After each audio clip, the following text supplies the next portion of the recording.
Hi, everyone. Robert Rutherford here. We're at episode 20. We have Ron Delgado in here from BN Builders. They're based out of Seattle. They have an operation out here in Newport Beach, California. How you doing today? I'm doing great. Thanks for having me, Rob. Thanks for coming in, Ron. I really appreciate it. All right. I know we've just met, and I was intrigued by your story as far as you working in the trades for this Right. general contractor. You guys self-perform. Yes, we self-perform framing, drywall. We do very little lath and plaster, and then we'll do acoustical ceilings and insulation. Oh, you guys do acoustical ceilings too? Yeah. Not too much yet. Mhm. Trying to grow that, and then we have our rough carpentry division and some minor concrete formwork. Got it. How did you get in the trade, Ron? So my father was a union carpenter. Most of the time he worked for Swinnerton, or back then it was Swinnerton and Wahlberg. Mm-hmm. And then he did some work for Dinwiddie, and those were the two main ones.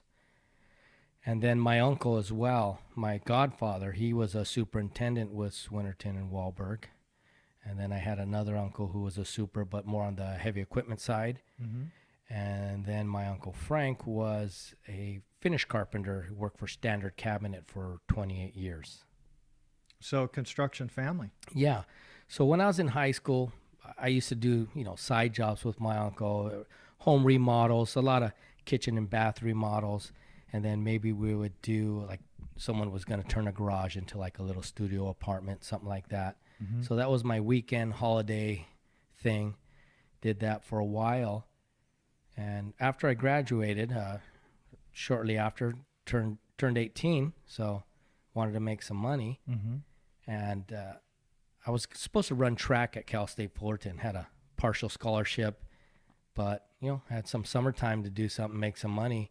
So my father asked, well, what part of the trade did you like? Because we did everything. Mm-hmm. And I hated plumbing because I was the kid they sent under the house, right in the crawl space or in the attic. I hated electrical because I'd already been shocked. Painting was messy. I didn't like sanding on the taping. Tile, you're on your knees all day. So I told my dad, I like that drywall stuff. Mm-hmm. And so he said, okay. He got me in touch with Hector Zerrero with Raymond. And so it took a little bit of time. And they looked, when we were ready for an apprentice, he called me. And so I went out to a project in L.A. And funny thing was, the first day when I was supposed to go out there, work, after that, run over to Raymond's office in Orange, get my letter, and then run over to the local to get signed up. So when I showed up to work and told that to the foreman, he said, no way, you have to join the union before I can let you on the job, which isn't true. You have 8 days to join. Mm-hmm. He didn't know that. I went back and forth with him maybe for like 20 minutes, and there was no cell phones back then. Mm-hmm. This was August 8th of 89, I remember. So the guy says, look, kid, you got to go. So I jumped in the car from LAX all the way back to Orange. I got there. Someone gave me a letter. I went and joined the union. Jim Swindell, swore me in right there on the spot, local 2361. So then I went to work the next day. But that night I got a call from the superintendent, and he chewed me out. He said, look, kid, I told you to go work, then come to the office, then go in. And he says, if you can't follow directions, you're not going to last in this business. And I didn't even get to explain what happened. Luckily, the foreman was an honest guy and explained it to him. So the heat went off of me after that. Got it. Yeah, so that's how I got in. It was a summer job. I was going to go to college. Got it. And, I remember it was $8.90 an hour. And so about $256 a week after taxes. And I thought I was going to be rich, right? Yeah. And I enjoyed it. I'd done it already, Mm-hmm. Mostly on wood framing, though, remodeling homes. So the metal stud thing was new to me. I remember after about a week or two, a journeyman I was working with, he says, I told him, I know how to hang drywall. And he says, all right, hang that column over there. So I hung it, as fast as I could. I wanted to press the guy. And the foreman came in, and the column, the corners were all twisted, because it was 25 gauge stud. Yeah. And I just threw it up and screwed it. And he ripped on the guy. That guy took it like a man. And then he told me, he didn't throw me under the bus. And he told me, you told me you knew how to hang. And I said, look, wood doesn't do that. I've never touched this metal stuff before. And so then he showed me, put a screw in halfway, pull it out, hold your corner where it's got to be, then screw the other side. Yeah, make sure your hand's out of the way. Right. Yeah. So he taught me that little trick, and then I never did that again. Mm-hmm. And so, yeah, that's how I got in. Like I said, my brother's a union carpenter as well. Oh, okay. I got him in a year later. Matter of fact, in 1994, they used to have the Apprentice of the Year contest, and he went all the way to the international championship. He beat everyone in the United States. He's a good mechanic. Wow. He's working with us at B&B Builders right now. He's our QC guy. Wow. Does a great job. That's impressive. Yeah, he is. He's great. And my grandfather was a jack of all trades. He was in the carpenters union, plumbers, and then did a lot of non-union stuff. So it was probably bound to happen. Yeah. So that's how I got in it. It's in your DNA. Yeah. That's cool. Yeah. That's cool. And a lot of people that get into the trades, that's how they get in it. Sure. It's passed down. And I tell people I'm a union carpenter, and they say, "Oh, you lay carpet?" No, Got it. Yeah. Got it. Yeah. Yeah. That's kind of like, when you tell somebody you're a lather. Yeah, they like, think what? you work on a lathe, right? Exactly. Yeah. Exactly. Yeah. So when you went through your apprenticeship with Raymond. Yes, I did. Did you have to be a certified welder when you turned out? So I went to the training school in Santa Fe Springs, and I remember when I went through, you had to take the AWS training, but didn't have to become certified. Lathers had to be certified to turn out, not carpenters. Okay. And right when they opened up the training center in Santa Ana, and I was in the first welding class they had in that training center. As a matter of fact, my apprenticeship was a year longer than normal because there was a 1 year lag from when the new school opened and then they got their welding shop open because it didn't have a welding shop immediately. Got it. Once it got finished, I was in the first class, journeyed out. So I had AWS. So I journeyed out it was probably 93 because I think it was a 3 or 4 year apprenticeship, and I started in 89. Mm-hmm. And then when I journeyed out, the early 90s, there was a little bit, a minor recession. Yeah. And I remember I first time I'd ever been laid off. So I went to look for work. I went to another Raymond job. They were doing the Ontario Mills Mall. Mm-hmm. And they told me, if you're a certified welder, we'll put you on right now. And I don't know if you remember, back then Raymond, there was Raymond Interior Systems and the George M. Raymond Company. It was correct. It was the lath and core, a core and shell and tenant improvement. So my first 5 years, I did all tenant improvement. And I remember Pete Wilson retired, and so then Hector Serrero took it all over, and that's when he started integrating the crews, and I got sent over to the Indiana Jones ride at Disneyland, and that was the first core and shell type project I'd ever worked on. Mm-hmm. And shortly after, when it slowed down a little, I went looking for work at the Ontario Mills. I wasn't a certified welder, so I drove to downtown LA immediately after they told me that, and I got signed up to take my written test. Then I started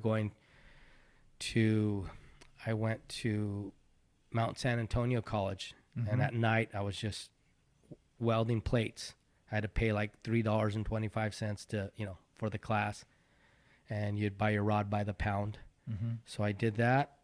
I got certified. So I was an LA City certified welder for many years. And Light gauge. Light gauge, Yeah. yes. Light gauge and just manual process. I never did the semi-auto. I used to weld semi-auto on the job all the time, but I was not certified technically. And that's easier. It is. Yeah. And that's why I could do it, and the inspector would look at the welds and say, hey, keep welding. Yeah. And that was, welding light gauge in some of the positions that you have to be in on the job. It's not like a shop environment. No. Whatsoever. No. To be able to do that, sometimes you can barely see what you're welding, and it's very difficult to not blow holes. Absolutely. And I've even been on projects where they had me welding 18 and 20 gauge studs. Just that's very difficult. Yeah, it was. Just you'd be barely tapping it. And you got the heat really low, and the thing wants to stick on you, and low and slow. Yeah. It's really a hard deal. Well, I worked on a Disney corporate headquarters for Raymond, and Pete Wilson. Was that in Burbank? Yes. I worked on some of the TI on that project. Okay. Yeah. Yeah, it was a monster job. Mhm. And Pete Wilson was our superintendent, general superintendent for Raymond at that time. They had these weird conditions that they didn't have a detail for these connections on these stepped walls that we had to do on the 5th floor around that thing. And I looked at it and I go, okay, so this is a good place to connect, and this is, I'm going to take some 1.5-inch channel and weld it to this. And they said, they all looked at it, the architects and everything, and they said, hey, that's a great connection, run with that. Yeah. Yeah. It was a trip, and it was very difficult area to weld in, to be able to make a good weld in Yeah, there. you had to be a contortionist or maybe Kind of. doing some yoga to get to your Yeah. bead, right? Yeah. Yeah. And then, dragging those leads around and Sure.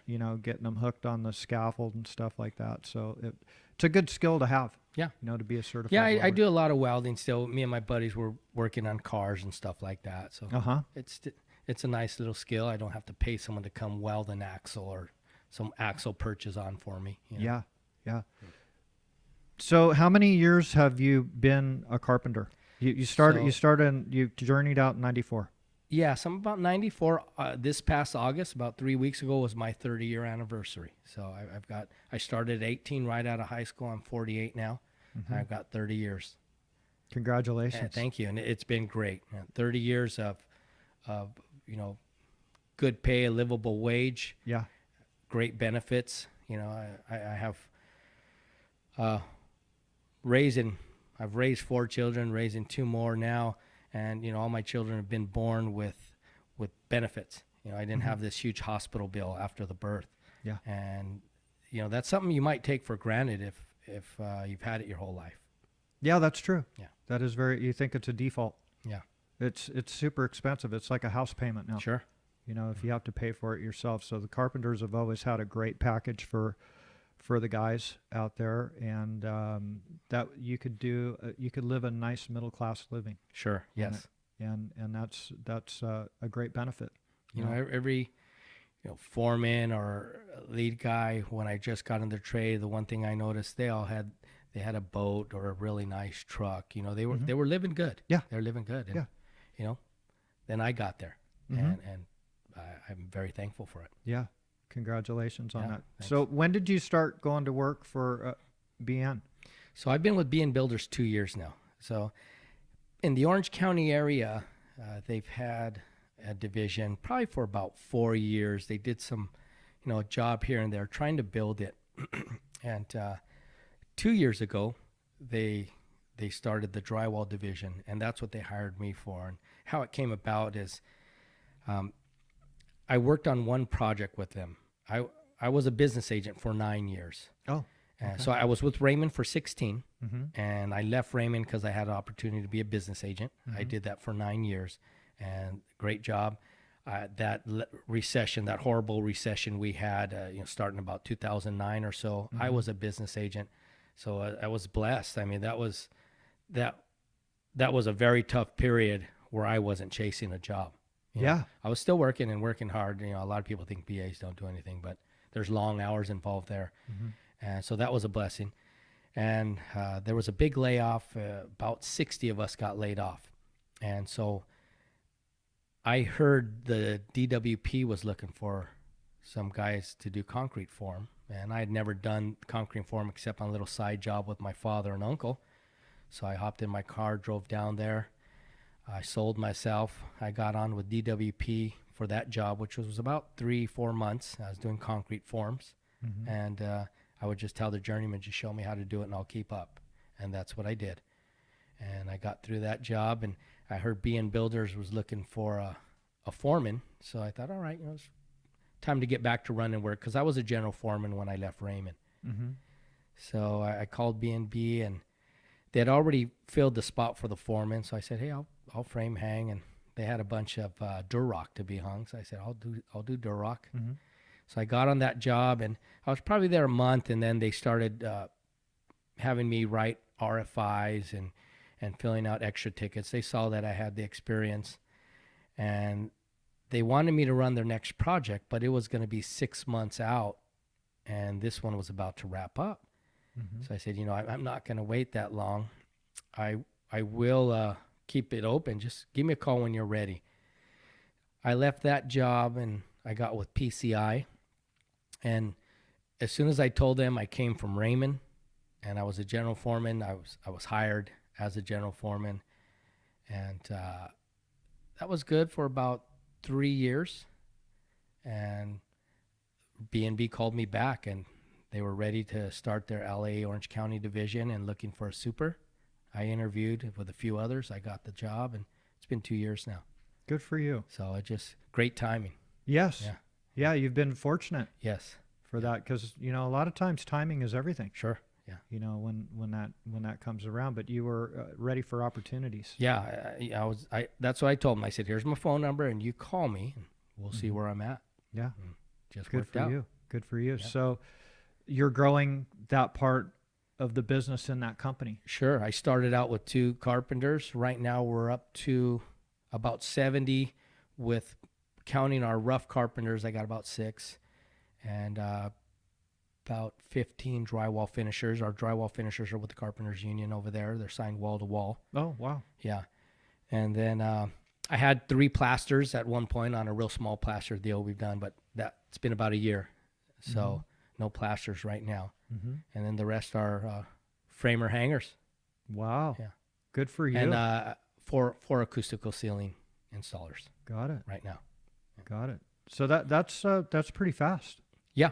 Where they looked at those opportunities to take on those scopes of work, but they had a good guy out of the gate. So, and that's what they call me is when they opened the division, the owner said, well, find a guy, you know, because they said, look, we're going to need to man this job in 2 months. We're going to need 45 people. And he says, well, find a guy.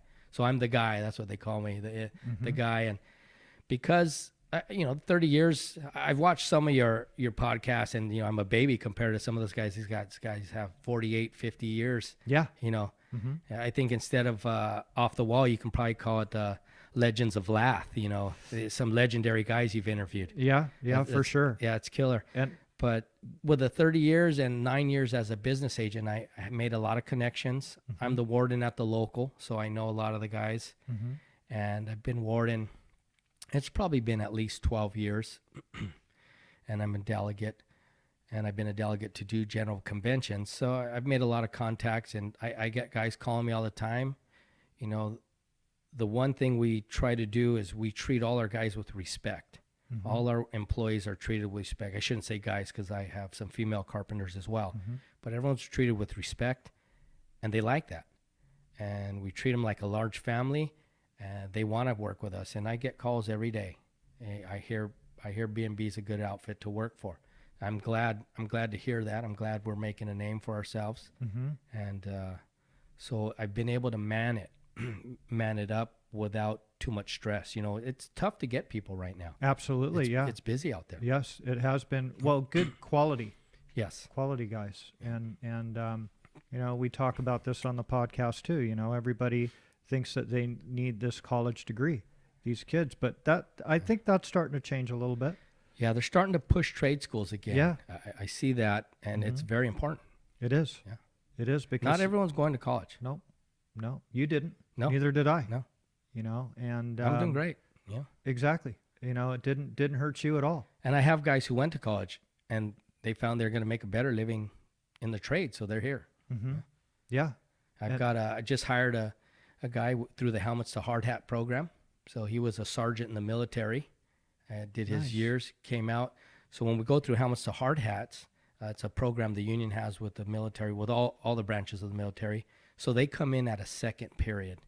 So because they already have team skills, they already know how to follow orders, and they know how to hustle double time. Yeah. Or else they wouldn't have made it through the military. Sure. So they've already got some of the core skills that we need out in the trade. So they come in at a second period. Their initiation fees are waived. They serve their country. That's the least we can do. Sure. So we waive the initiation fee, and we bring them in. I just hired one of them a month ago, and he could have probably went to college. They get to collect their GI Bill while they're in our apprenticeship. That's awesome. So it supplements them. Yeah. And it's a great program that It the is. Carpenters Union is That doing. is awesome Yeah. to hear that they're they want to help these guys out. And a lot of people don't know it's there. Got it. But Got spread it. the word. Yeah, for sure. Well, this will help do that. You know, that's really nice to hear that Yeah. that's happening, because there's a lot of guys out there that got out of the military that don't know what they're going Don't to know do. what to do. Right. Yeah, and that's very inspiring to hear that. So you do a lot of mentoring then for at I do. So there's a new thing they have at the apprenticeship or just in the carpenters union where it's called a 2-day pre-job. Before, if you wanted to hire a guy, you were kind of, if you didn't know him, you were just, you're throwing a shot in the dark. Well, the program, they go and they spend a day in the classroom, maybe getting some certifications, things like that. And then they spend half a day, we call it like a boot camp. You're showing them how to screw, like with a screw gun, pound nails, carry plywood, set up a peri scaffold, carry lumber, and I'm talking some big timbers, not just little 2x4s, big 20-foot 4x8s, things like that. And you just run them through it for 4 hours, constant, station to station. They go over and over again, and they start sweating and they start getting fatigued. And you tell them, this is what you can expect. Are you cut out for this or not? And it weeds them out, and they drug screen them. And you have to do that before anyone could be brought into the union now. So it's a nice little screening process. Sure. And so I'm one of the mentors that goes and volunteers often out there, showing them how to screw, showing them how to set up the peri, showing them how to properly carry the sheet of plywood and not hurt themselves. And especially when you got to lay it back down on the stack. That's when they hurt themselves, because they try to hold the top and they strain their back, things like that. Very minimal, simple things, but you have to be taught. Sure. Or you're going to learn the hard way. Well, it's weird because there's tricks to everything, right? Even that. Sure. Even something simple like that. So do you make them do it in the sun? No, they got to do a couple laps outside in the sun, but they're inside the training center. We don't turn the air on, so it gets hot in there. It does. Yeah. And we're pushing them, and we're yelling, "Hey, hustle!" We push them just like out on a job. Yeah, that's good. Yeah, that's good. Did you help them come up with that program? I did not. I did not come up with it, and at first I wasn't too thrilled about it, because sometimes when I need an apprentice, I need them now. So if I hear on a Wednesday or Tuesday I need a guy and he can't get through the 2-day till the weekend, so it's Monday when I take him, that's a little tough. But so we just got to plan better. Yeah, but what it does is it's going to create better labor in the industry. Less of a revolving door. Right. Yeah. Exactly. People that want careers. Yeah. That can handle that stuff. Yeah. And every now and then you get someone that doesn't fit. They just walk out. Yeah. And yeah. glad it happened there. Yeah. Instead of when we went through the whole hiring process and drug screening and spent several hours with that and PPE and orientation, and then we find out we got to do it again now to replace him. Right. So it's a pretty good deal. Right. So how many foremen do you guys have working for your drywall division? Right now I have 2 foremen doing drywall finish, 1 foreman with the acoustical ceiling, and I have 4 framing and hanging foremen. So that's 4, 6. Yeah. That's 7, and then my rough carpenter, so 8. Yeah, that's Starting to grow. Yeah, for sure. Yeah. For sure. And right now is kind of a good time for your testing as far as getting your crew to grow. Oh yeah. Because you're having a hard time getting guys. So Right. you want to try to balance that out, right? So you're not slammed with all Sure. this work, right? Sure. Yeah. And then you can't get the labor to do it. Right. And every day or when you come out of a sub meeting and they want to push, and, oh man, I need to come up with 6 guys. But the phone calls keep coming in. So I've been fortunate. That's good. Or I'll call a couple old friends. Hey, Yeah. send me some guys, and we Yeah. get them. Yeah. Yeah. Sounds like you have a lot of good relationships with people that you've worked with in the past. Yeah, fortunately I do. And that helps you out, especially when you can, like if you guys get a little slow, then you can maybe loan a couple of your And guys. I do that. I've got some buddies at other companies. They're general foremen, superintendents. I'll call them, hey, here's some guys, really good guys. Yeah, I'll need them back someday, but I like to see guys stay working. Mm-hmm. Sure. And sometimes it's easier to get them back. A guy really appreciate you finding him the next job, especially when it's not with you, Mm-hmm. and he'll remember that. Yeah. Yeah, for sure. They don't like to bounce around. They want to stay with the same company. Sure. But if the company is in between jobs and they don't have enough work, they're going to let you go. Yeah. You So know? then they just want to work. Exactly. And what type of jobs are you guys doing typically? Your company? So most of our work are tenant improvements, and as far as our drywall, pretty small still. We're doing like $3.5 million drywall jobs. That's a decent size one for us, and we might do one that's only 800,000. Mm-hmm. So we're definitely small compared to like Raymond or PCI, Mm-hmm.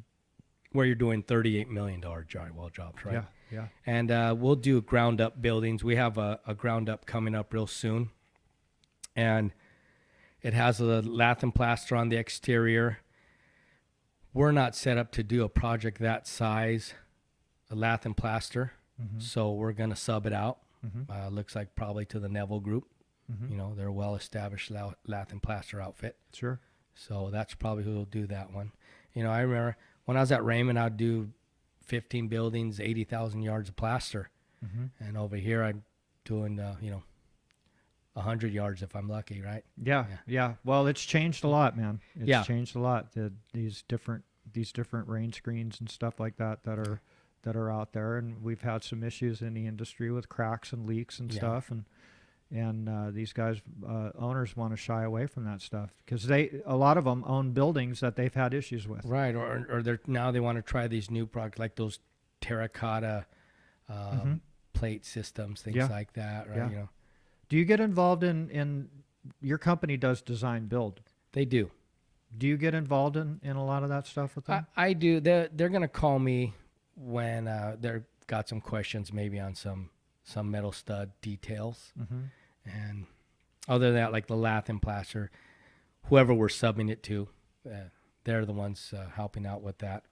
But yeah, I get involved with it a little. Yeah. Yeah.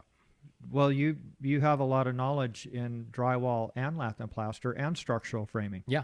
as well. Yeah. So you would be a great asset for your company to bounce some stuff off of. Yeah, and they do. Yeah, They do. That's awesome. That's You know, awesome. I when I was with Raymond, I did a few OshPod projects. So I've done the OshPod work, and that's a whole nother animal. Mm-hmm. And B&B's looking to expand into the OshPod, and I know we're chasing a couple healthcare projects right now, and Mm-hmm. so they'll probably ask me for some help when we're designing. Yeah, that's good. That's good. And you can't take that knowledge away from a guy like you. No. That's you're an asset to that company. Now, in the other regions that they operate in, did they self-perform in those areas as well? Yes. So we're the last region. We're the newest region, and so they self-performed first in San Diego, Mm-hmm. and then came to our region, and then Seattle, which is our biggest region. They started self-performing last year over there, and same thing. They're running about 70 guys right now, so they're doing well. Mm-hmm. Tons of work in Seattle, and we will eventually self-perform in the Bay Area. Just starting to build out there. Mm-hmm. Yeah. Wow, lots of growth. How many years have they been in business? They started in 2000 in Seattle, and then San Diego was 2005, and then officially probably 2 years ago the Newport, but probably 2 years prior to that, 3 years prior to that, they were starting to try to, chase work and starting to build the branch. So good sized company. Right now, yeah. They do about probably just over $1 billion worth of work as a general contractor, and then our self-perform. Each region's probably doing around 20 million per region, which that's a small, drywall outfit compared to some of the big dogs. Yeah. But yeah, it's making money. Yeah. Wow, that's a fair amount of volume, I would say. Yeah. For sure. As a whole Yeah. in the company. And 19-year overnight success, right? Yeah, yeah, It's 19 years already. yeah, So that's pretty incredible. yeah. Are you seeing a lot of projects that you guys are doing that they're implementing continuous insulation on the exteriors now? With B&B, because we don't do too many ground ups, so I haven't seen too much of it. Mm-hmm. But when I was at PCI, I was seeing a lot of it. Mm-hmm. And I've gone to some training at the International Training Center with the Carpenters Union, where I've had some training on it. You know it's coming. I mean, when you do a job and you're getting your final, they care about your ADA and your Title 24. They want to see this. It's your insulation on the. Even if you're doing a TI, you think there's no Title 24, but all your lights and Yep. and switches, everything's got to comply with it. They care about the efficiency, the energy efficiency. So that's a huge market that's It's massive. barely starting. Yes. Yeah, it's barely starting. Yeah. They didn't. A lot of people didn't think that it was going to kick in as far as the exterior insulation. You know, that it was. They're just going to kind of wave it. They were talking about it, but it's kicked in. It's here. When I close out a job, you know, for final inspection, that's what the inspector cares about most, is ADA and Title 24. Got it. Yeah. Got it. So the new thing is going to be this blower door test that they do on it Right. for the air barriers. Yeah. And are you familiar with any of the testing that they did? 'Cause it's weird because they test it after it's done. Right. So I took the building envelope class at the International Training Center with the Carpenters, and they went into some of the testing. We did a couple projects where they did some testing. So I wouldn't say I'm well versed in it, but I've been introduced to it and seen some of it done. Yeah, you're aware of it. Yeah. And you understand some of the procedures that they're going to have to follow Yes. to get that done. I mean, they're just making everything so tight, Right. you know, and you think that a lot of the water intrusion issues that are out there now compared to what was happening in the past has to do with the advanced HVAC? Yeah, you know, you have your negative air pressure, and before, water ran down the side of the building because your windows were single pane. They didn't seal good. They were just wood. There was no weather stripping. So air was just constantly going in and out. So you had a balance. Yeah. Now it's so airtight. Lots of times it's being sucked in. You know, you get capillary action going and it starts running sideways or even up. Mm-hmm. And then the longer it's on the wall, the more opportunity it has to get sucked in the building. Yeah. Yeah. Yeah. Water does weird stuff. Yeah. Especially when you put that pressure behind it. Yeah. Yeah. Yeah. So on the jobs that you do ground up, do you guys go through a big procedure as far as field testing some of the areas? Yeah, so we'll go to one of the testing labs. You know, there's the one in LA, or there's one out in, it's like border Pomona, Montclair.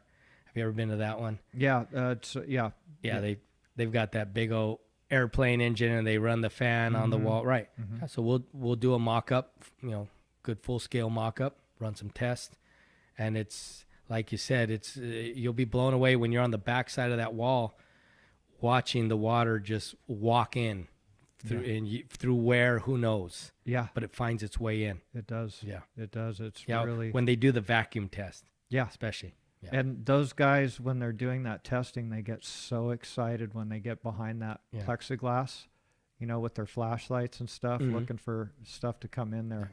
And they get off when they find a leak. Oh yeah. Too. They're actually kind of disappointed when they don't find one. Yeah, they want to. It's their job to make it happen. Yeah. Yeah. Yeah. It's pretty simple process too. I mean, they hook a vacuum up to it, Yeah.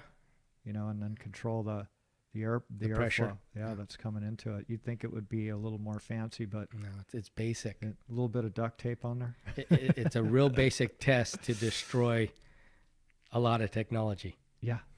Yeah. Yeah, for sure. And it's, you know this too, you've been in long enough. Construction's turned into science. Yeah. It's all about the science and the testing to back up the products that was never there. Right. Do you deal with a lot of consultants? I don't deal with the consultants so much, but we have them, of course. Yeah.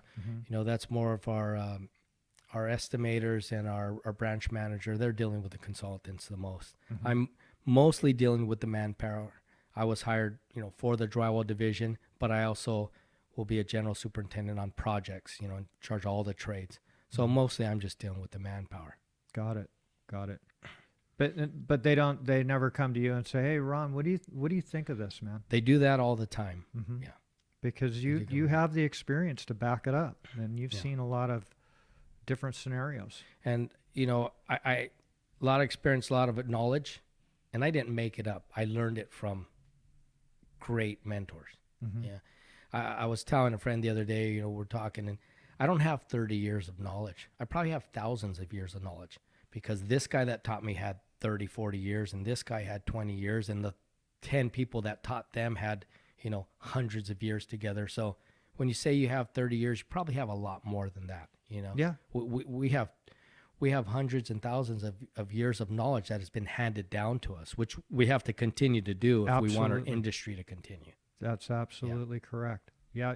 So when you were working for the union as a business agent, you learned a lot of how this will continue. Yeah. How it has to continue. How it has to continue. Yeah, it has to continue. Yeah. And they're actually going in a lot of different directions as far as training on different installations and different products that they were never there. Yeah, the Carpenters Union is very progressive. And if you don't believe it, just walk into one of our training centers. And you go to the International, you'll be blown away. We have dive tanks, we have ceilings that open up so we can build scaffold through the roof. Yeah. Where else do you get that? No, it's amazing. But you just go to our local training center, like the one right here in Buena Park. We do it all in there. Yeah. And if we're not doing something, then tell us. Yeah. Because they will do it. Yeah. It's very, very impressive. I talk about it a lot on the podcast. I went to the one in Vegas, and I wanted to get back in the trade when I left. I was so inspired by that. So Jim Stanford. Yeah. So I took Jim's class.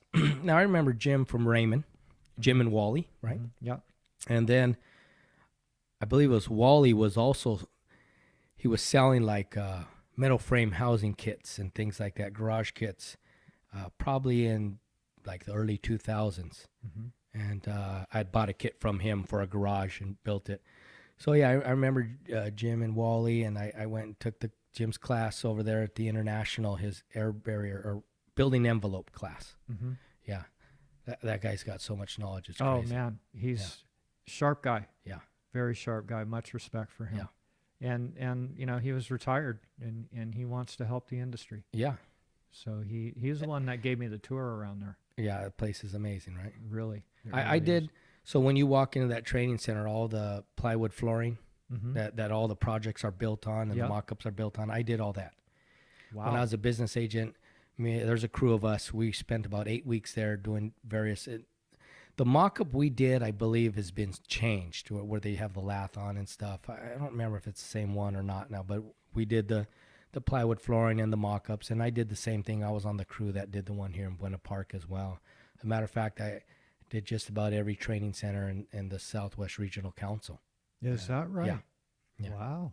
I was on staff as a business agent, so they would contract the building out, but once the building was complete, we did our training floor and our mock-ups, our props.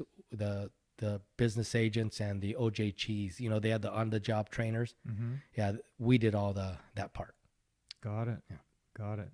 Wow, that's a lot of square footage. Yeah. To be able to lay that stuff down. You have any kids in the trade? I don't have any children in the trade. My boys, they've done some side work with me, little projects around the house, things like that. But one of them's a police officer, another one's following his footsteps, and my other son's into audio engineering. He would get a kick out of all this stuff right here. And but I've got a nephew I brought in and a cousin, and like I said, my brother's in. Yeah. What stage are the cousin and the nephew? Well, the cousin journeyed out years ago, and then he got out of the trade.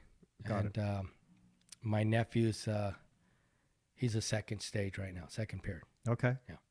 So he went through the, He did the 2-day pre-job. Uh-huh. Yeah. And said, yeah, I can get Yeah. this done. Yeah, he's kicking ass. Good. Yeah. Good. Are you a local, Southern California local? Yeah, I was born and raised in Pico Rivera in the San Gabriel Valley. I probably was there till I was about 18, moved to Montebello. Then I bought my first house in Glendora, California, over off the 210 freeway. Yeah. Was there for a while. I have a place in Phillips Ranch. I lived in Huntington Beach for a short time, but it was that ocean air was bad for my Harley and my Chrome, so I just had to move out of there. Yeah.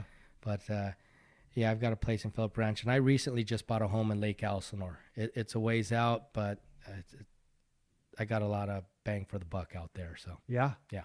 Yeah. That's growing big time out that way. yeah, there's a brand new housing tract right next to the one I'm in. Mm-hmm. They've been pushing east for a long Yeah, time. yeah. So I remember when I was in the trade, guys would tell me they lived in Elsinore or Temecula, and I had no clue where it was, and they were purchasing homes for $69,000 and things like that. And yeah, that place has come a long way now. yeah, for sure. How long have you been out there? I just moved out there in May, Got it. so a few months. Got it. Congratulations. Thank you. So you moved from Phillips Ranch? Yeah, I kept that place. It's a rental property now, Nice. but yeah, I moved from Phillips Ranch to Elsinore. Good for you. Good for you. So no plans of retiring? No. I've got my 30, but I enjoy it still. I'm making a good living, and I'm still taking the vacations and the time when I need it. So right now I'm good and enjoying it. If that changes, I'm in a position where I can. Yeah. Yeah. Good for you. Good for you. Yeah. So you were talking about cars. Mhm. You got some hot rods? On my 18th birthday, I bought a 67 Mustang. That was my dream car. And I remember it was $1,200. My father gave me $300. My mother gave me $300. I gave that to the owner, and I was in the trade, and I went and gave him $100 a week till it was paid off. Then he let me take it home. And worked on it, got it pretty clean for a long time, blew the motor. Right now it's just off to the side because I've done a few projects since. I built a 94 Bronco. I had a 94 Bronco bone stock. I went and got an F350 and took the running gear. So it's got 1-ton axles under the Bronco and 1-ton drive shafts, Detroit locker in the rear, power lock in the front. So it's locked up front and rear. That's my off-road toy. And then I built my Harley. I say built. It was a bone stock Harley. I lowered it. I put the 21-inch wheel in the front, changed the bars, and it's got some motor upgrades. So that's the toy. And then I just recently, for one of my girls, built an 87 Suzuki Samurai, where again bone stock. We lifted it, put 31s, but it's a little much for that little motor now. So I got to drop a motor in that thing to get a little more horsepower. Yeah. And then I'm gonna go back to the Mustang and. Got it. You got plenty of stuff to do, man. Yeah.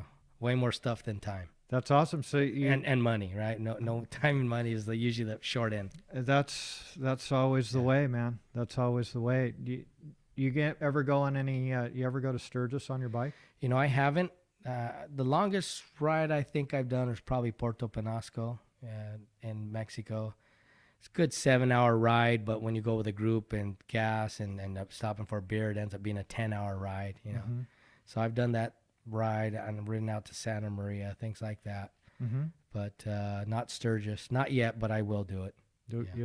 It's the getting the group together that everyone says they're going to go, and then actually getting everyone to follow through with it is the biggest deal. Would you ride that, or would you? I'll ride it for sure. You'll ride it. Yeah, absolutely.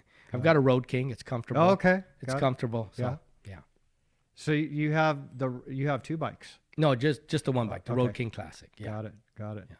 Yeah, that's the Rolls Royce of it is. Yeah. Of the bike world, for sure.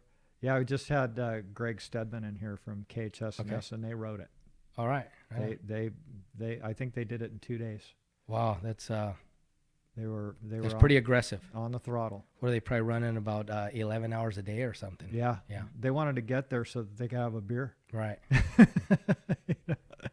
and he really enjoys that. Yeah, that's a good run. Any surfing or skiing or anything? I've You do never any of that? surfed. I haven't skied in years, and it's probably been about 3 years since I've snowboarded, maybe 3-4 years. Mm-hmm. So aside from the Harley and the off-roading, go out to the desert, shoot some guns, things like that. Oh, cool. Yeah. That's fun. You ever go to Glamis? It's been years, but I used to go to Glamis. So some friends and I, we have a spot before Glamis Mm-hmm. where we go. It's empty, a Got little it. more private. So we like to do that. Yeah.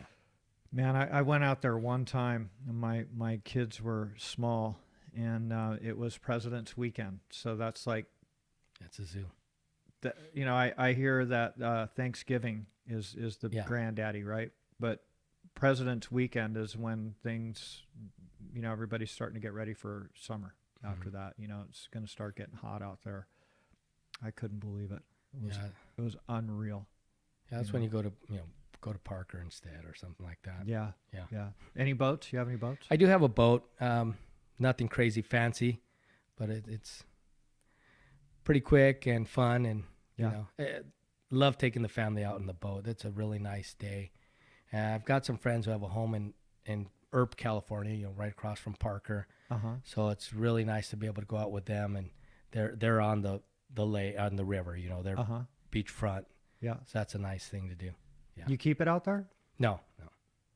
What, as a flat bottom or a jet? No, it's a Yamaha. It's the one that's got twin rave runner motors. Like Okay. the jets, twin Yeah. jet. Yeah. And so it's a light boat. It's a 19.5, 20-footer, so easy to tow. Yeah. Sure. Yeah. And sandbars and stuff, it's a jet, so It's easy. You got And a lot of the new boats, I've just started looking, but there's not too many jets out there. no. No. Mm-mm. Yeah. They're all classics now. Yeah. Nobody's really building those things anymore. Yeah. So that's a good time. That's fun to go down is. there. And did you make any trips there this year?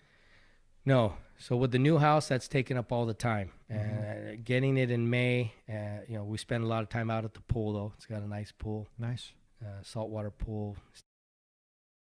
Oh, wow. Pretty neat. We In may great have to- shape. we may, Yeah. Yeah. And, we might have.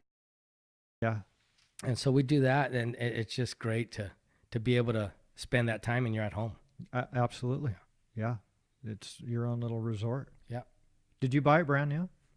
No, this house was built in 97. Got it. So in great shape. The previous owner had it for 4 years, and the owner before them did a lot of upgrade, to sell it to them. Mm-hmm. So it's still, 4 years redone. Mm-hmm. Not bad. Yeah. That's good. Yeah, because the way that they build them now, man, it's Lightweight construction, Old homes, old buildings used to last forever, but they were built with heavy product.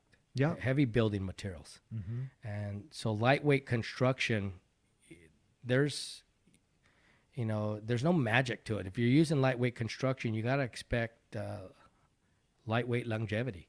Absolutely. Absolutely. Drywall and plaster aren't the same thing. No. Drywall's been around a while now, but plaster's going to last forever. Yeah. Yeah. It cracks, but it still stays together. Exactly. Yeah. Exactly. It's guaranteed to crack. Yeah. Right. Yeah. That's for sure. That's for sure. Yeah. I have a house that's like 6 years old and very disappointing. Yeah. The way that they're built. It's Out of square.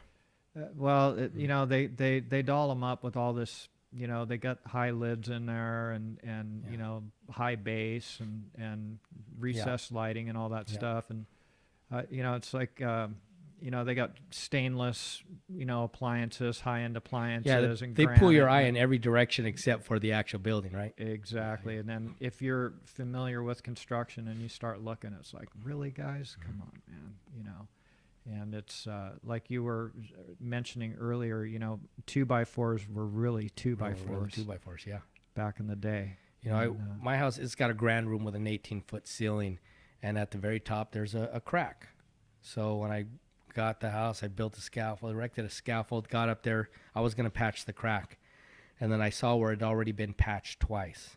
So I just forget it. I'm not going to patch this because I know it's going to crack. Yeah. And in order to stop that, I would have to redo a huge area, and I'll live with the crack. Yeah. Just don't look up. Yeah. That's always Yeah. a good way to do it. Like I've been on jobs where there's areas that are very questionable, and they've had consultants come out and look at it. And one of them had been in the industry for years and years and years. And the owner said, "Hey, so what's the fix for this? How can we correct this?" He says, "Plant a tree there. Nobody will see it." Right. You know? And that's on. And that's the truth. That's a real answer. Because it's a crack that's going to happen, and you're not going to make it go away and things like that. Exactly. And like, that's a good term that you use, lightweight construction. That's how a lot of stuff is built now, is multifamily housing. And, they're slapping these things up everywhere. And there are some good quality builders out there that will spend that extra money, but then there's some slapping stuff guys that are out there, and they spend a ton of money on landscaping to hide that shoddy work. Sure. You know? It's a very good decoy, so that you're not seeing that type of stuff. So where do you see the industry going in the next 10 years? What do you see happening? Man, well, we talked about the continuous insulation. I mean, that's something that it's here, and there's going to be a lot of renovation, and it's going to be a part of everything from here on out. So that's a big part of it. As far as like the hot new product, I don't know. If I did, I'd be rich, right? And I would have figured it out already. But yeah, it's ever changing. When I got in the trade, they said lath and plaster was a dying industry. And although a lot of finishes, metal panel and glazing has replaced it, it's still there. And it's still a tried and true product that's not gonna go away. No. They might make some changes, and there's still probably room for improvement. And just like drywall, that paper wall wasn't gonna lath, right? When it came out, the drywall wasn't gonna stick around, and here it is 60 years later, whatever. Yeah, 7 well, years later. the lathers could have taken that. Yeah, well, I know all about that, yeah. So when drywall came about, the lather said, we don't want that paper wall. It's not going to last. So the carpenters took it, and it's, every house is drywall inside now. Yep. And every commercial job is drywall inside. And so hindsight, Yeah, well, that was like the plasters could have had the taping. Yeah. And they said, "No way, man. It's that paper wall. It's not going to last. It's not a true wet trade." Yeah. Yeah. But kicking themselves in the absolutely. Yeah. That's crazy. Well, what's weird too, because the lathers were putting button board up. Yeah. And that was a paper wall too. Sure right? was. I mean, so the lathers, it all started with the wooden lath, right? Lath strips. All right. Then we went to lath and button board, and button board is just drywall with holes in it and smaller pieces. Yeah. Eyeball drywall. Yeah. Didn't even use a tape. No, I just slap it up. Gaps are fine because the plaster, you're going to put a ½ inch or so over it. You know? Yeah. And then they, do you guys teach? Were they teaching that? Did they teach that at all in the apprentice training? Lath and plaster? No, for button board. Button board. I don't remember seeing any curriculum for button board in the training. We do, because now there's no need for button board. I mean, well, they use just a type of drywall, right? And it's mold resistant, and it has a glue in the paper, and when the wet product hits it retemps it and helps it stick. Now the nice part of button board, it had the holes for the plaster to get within there and stick and bond better, but like I said, they're using these glues instead of it. So instead of having button board, they're just like sheets of drywall. But when we were doing it, I worked on the Getty Center, and we had a lot of it was imperial plaster, that 1/8 inch, real smooth, and it was just called blue board. Yep. And it had the blue paper with the glue, and so when the Imperial hit it, it stuck real well. Mm-hmm. Yeah, we did a lot of that out there. So that's probably about the closest thing to button board I've done. So you worked on the Getty Center? Yes, I did. So that was a joint venture with Raymond and Martin Brothers. Yeah. And so my brother and I were with Raymond. We got sent out there, and that's where we met a lot of the Martin Brother guys. That's where I met a guy by the name of Robert Ayala.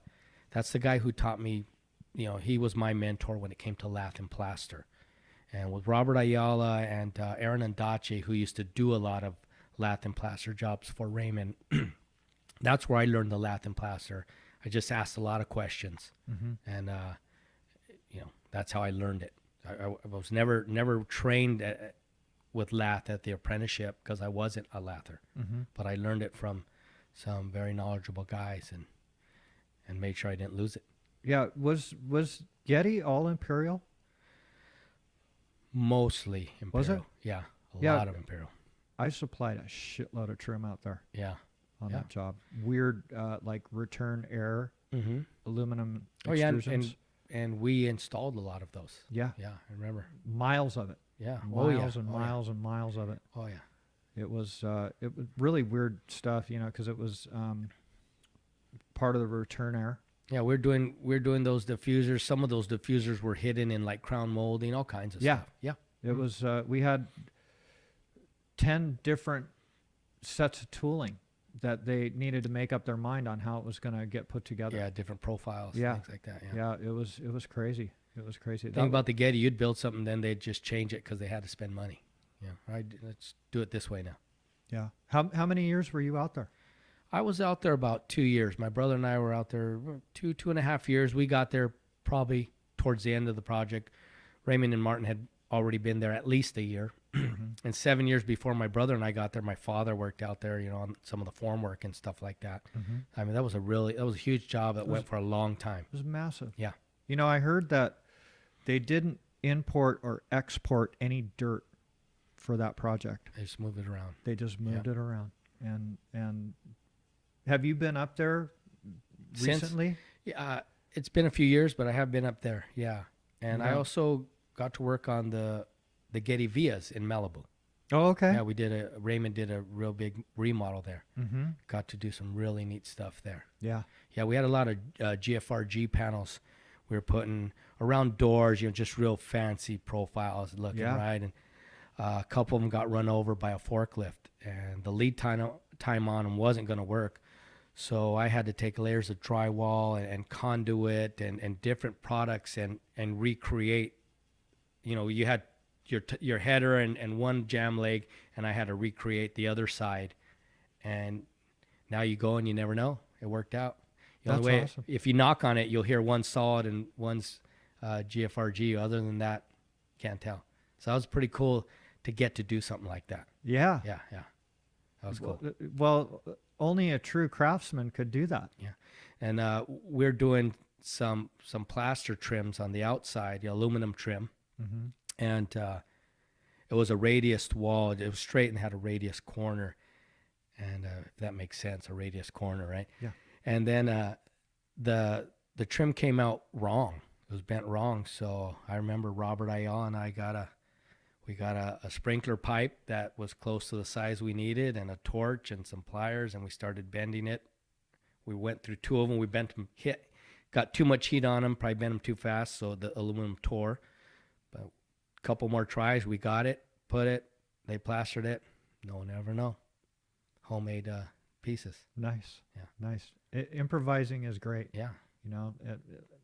Talked about this too. If you know how to use the tools and improvise with the materials, you can do anything. You got to think outside the box to get things done. Absolutely. Absolutely. That's why you're in the position you're in today. That's probably it. Yeah. Sure. You moved up and nothing was impossible for you. Yeah. I don't care where you go. And I tell my guys, I don't want an excuse. I don't want a problem. I want you to come to me with a resolution. Mm-hmm. I want you to come to me with an idea. Hey, this is not how it's going to be. This is not how we can do it, but we can do it this way to make it work. You know, that's what I want. Exactly. Yeah. I want guys that'll figure it out. Mm-hmm. And it sounds like you've got some pretty talented guys working for you. I do. You know, throughout the years, working with great guys, I kept in contact with them, and I brought them over with me. You know, my foreman, guy by the name of Max Ortiz, he's a lather. He was a lather, and that's all he did was install lath, and he'll tell you how much, you know, how many square footage he got. He was an animal. You know, he threw it up, and that's all everyone ever used him as was a donkey. You know, just get it up, get it up. And I saw the determination of him and wanting to be somebody. So he's the first guy I brought over to B&B to produce. You know, the intent was to produce because you need those guys. But he took the bull by the horns, and before I could offer a foreman's job, he just jumped into the role and did it. So then I had to compensate him for it. Got it. Yeah. Got it. And he's my key foreman. I've got a few others. You know, another guy, Robert Mendoza, who known for a good 25 years. His first job was the Getty. He was an apprentice. Is that right? Yeah. So I've known him that long. And like I said, I got my brother, a guy named Victor Vasquez. All these guys came from Raymond, you know, known him for 20, 30 years. And they were good. And now they're helping us. Good for you. Yeah. Good for you. That's nice to have those connections out there. Where did Max work? So Max, he did a lot of work with All Wall, which was Aaron and Dachi's outfit, doing the lath, and then he worked at Raymond, and I got to work on the Disney concert hall, the Founders Room, and that was all pencil rod panels. A guy by the name of Rob Bideman made them at Raymond's yard, sent them out, and every single one of them went together, you know, and some killer panels. Basically, the architect, they say he took a rosebud and said the ceiling's going to look like that. And if you look up the Founders Room, you'll see it's a crazy ceiling. So we got all those pencil rod and lath installed. And then Max was on the lathing crew that put them in. So that's the first time I met him. He was an apprentice back then. And then when I went over to PCI, he was there. And then when I came over to B&B, that's when I brought him with me. Got it. Yeah. Got it. That's awesome. Yeah, I saw that small scale mock-up of that Founders Room. Yeah, that was a neat job. Yeah, well, Mike Torres was on the podcast, and he was with Martin On the main building. Yeah. He still is with Martin. Yeah. He's running the museum. Yeah. Okay. Yeah, I know Mike. Yeah, sharp guy. I never worked with Mike, but when I was a business agent, I used to deal with him on his job, go visit his jobs or whatever. And I know he was one of Martin Brothers' top foremen because he was running their big projects. Yeah. He was young. Yeah. He was just a kid. Yeah.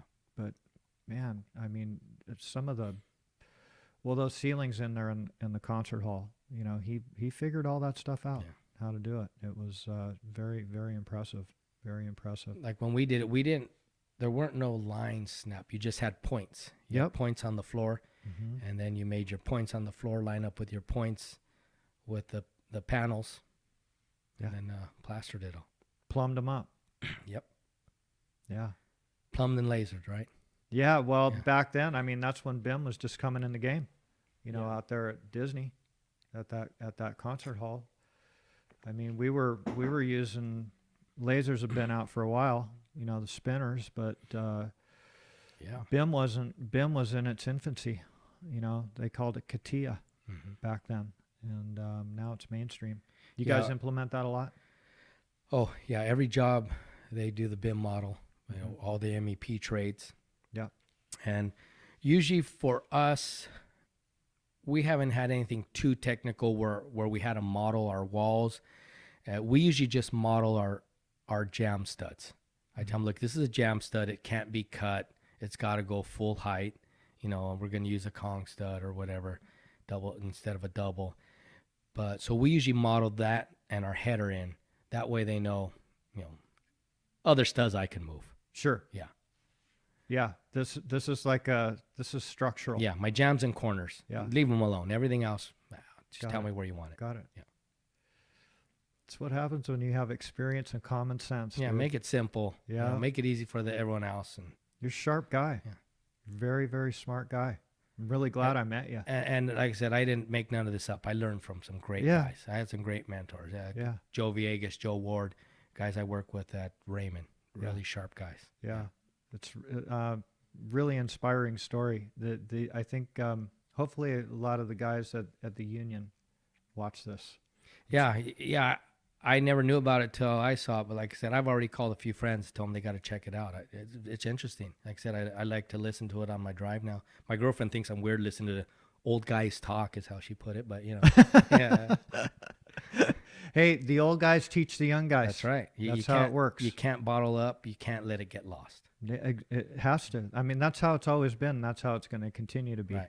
So it's we got to keep these young guys inspired, and they'll learn some stuff from And this. you know, what you hear a lot, you'll hear a contractor or a foreman say, "Oh, these apprentices are worthless nowadays. They're not learning nothing in school." And I always tell them, think about it. They spend about 160 hours a year in school. The other 1,800 hours, they're on the job with you. Mhm. Your journeyman, your foreman, your guys. That's where they're going to learn. Exactly. Hands-on, the majority of the time. So if they're not learning, you might need to change the way you do things. And it's tough now. Schedules are so much tighter, budgets are tighter. There's a lot less time to teach. And that's why you need a good apprentice. Everyone says millennials don't want to work. They're the smartest generation out there. Everything's computerized. All our plans are on computer. And so I'm always asking the young kids, how do I do this? How do I do that? That's what I'm getting from them. And then I teach them how I've done it, because they want to learn. And yeah, they're different. You can't scream at them. And that's just the way it is. So learn how to inspire them, because that's what we've got to work with. Yeah. And the good old days were like this, but the good old days is how we got here. So, what are we going to do about it now? Yeah. It's there's a certain language that's spoken in the field. Yeah. And things are changing. Yep. People want to be spoken to different. And we're going to change with it, or we're just going to be the dinosaurs that got left behind and died. That's right. So That's exactly right. change with it. Yeah. Great story, dude. Yeah. Right on. Thanks. Thanks a lot for coming in. Hey, thanks for having me, man. It's cool. Really appreciate it. And I'm blessed to have met you. Yeah. That was kind of a weird way, buying a product, and I saw Craig in here. Yeah. And then That's awesome. You heard us talking about Raymond. Yeah. Yeah. That's awesome. Cool. Thank you very much for having some guts to come on in front of the camera and tell your story. Hey, people are going to want to hear this. Anytime. And you know what? I'm honored to be here, especially after watching a few of them. Like I said, you've had some legends on here, and I'm just honored to be able to sit in the same seat as some of those guys. Well, thank you very much for your time. Cool. I really appreciate it. Thank you. All right, Ron. All right. Thanks. Bye.